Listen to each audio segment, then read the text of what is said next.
Have you ever walked into an old house, felt a sudden chill, or heard a faint whisper when no one else was there?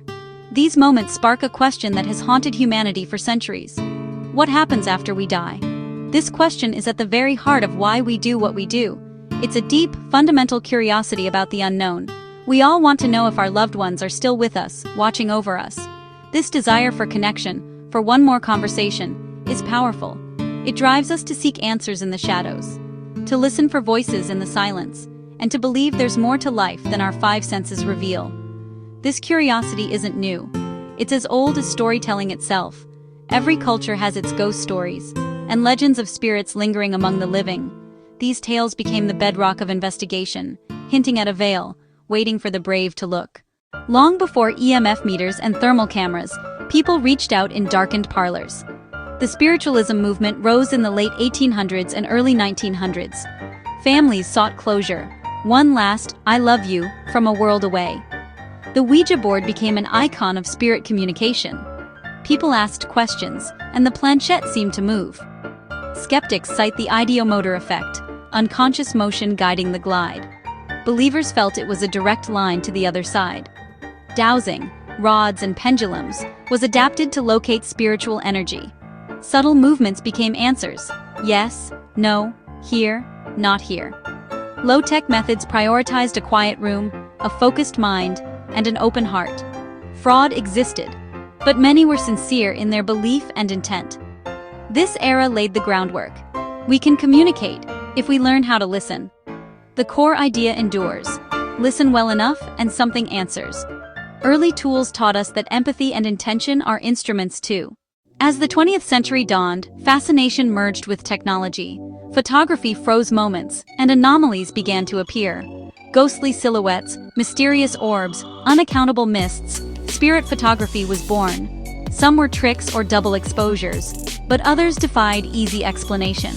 Edison even pondered a spirit phone, technology as a bridge. He speculated surviving personalities might influence sensitive equipment. Whether myth or blueprint, the idea was revolutionary. Early researchers pursued objective, repeatable evidence. They adopted forensic techniques alongside observation. Sensitive audio, photography, and logs, foundations of the modern field. Intuition met instrumentation, and never looked back. The standard shifted. Technology and evidence weigh as much as belief. And the hunt became technical. Not to just talk with ghosts, but to capture them. By the late 20th century, investigators theorized spirits were energy. If so, they might disturb the environment in measurable ways. Enter the EMF meter, borrowed from electricians and engineers. In a quiet room, readings should be low and steady. Unexplained spikes? Some see that as a sign of presence. Ask a question, request a step closer, and watch for responses. When lights sync with questions, it's exhilarating, like a yes or no. Infrared cameras let us see in complete darkness. They flood scenes with IR, revealing what our eyes can't. Thermal imagers map heat, hot spots and stark cold patches. Sometimes, shapes emerge where no person stands. Recorders became crucial. Quiet rooms, long takes, later reviews. Then, whispers, disembodied voices, electronic voice phenomena.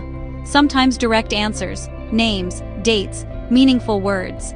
The spirit box changed everything. Live, rapid radio sweeps. Theory says spirits stitch phonemes into words in real time. Ask, and a voice answers from the static. It's intense. Skeptics call it pareidolia, but intelligent responses keep us listening. When tools align, the case strengthens. Can you tell us your name? Anna. No discussion is complete without Ed and Lorraine Warren. They brought the paranormal into public consciousness.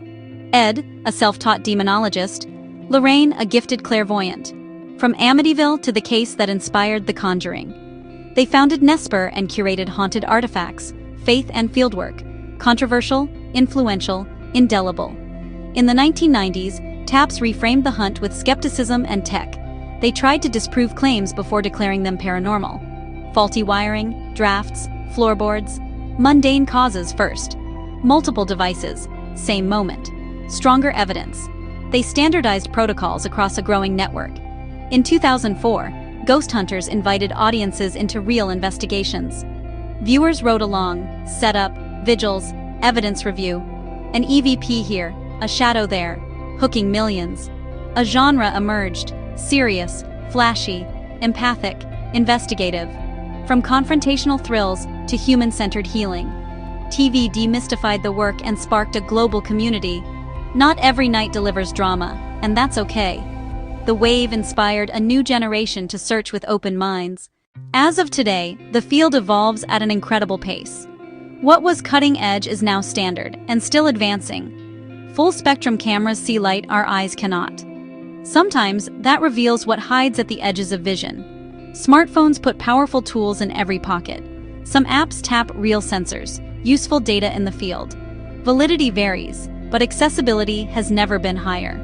The SLS projects a grid and maps human-like forms unseen. Controversial, yet fascinating when it maps the impossible.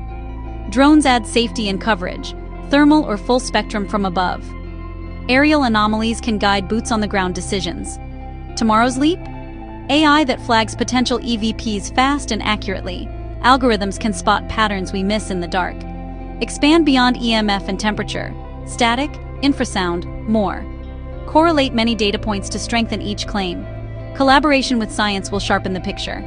A multidisciplinary approach could unlock the big answers. Yet the heart remains empathy, compassion, connection. Gadgets are tools. The work is listening.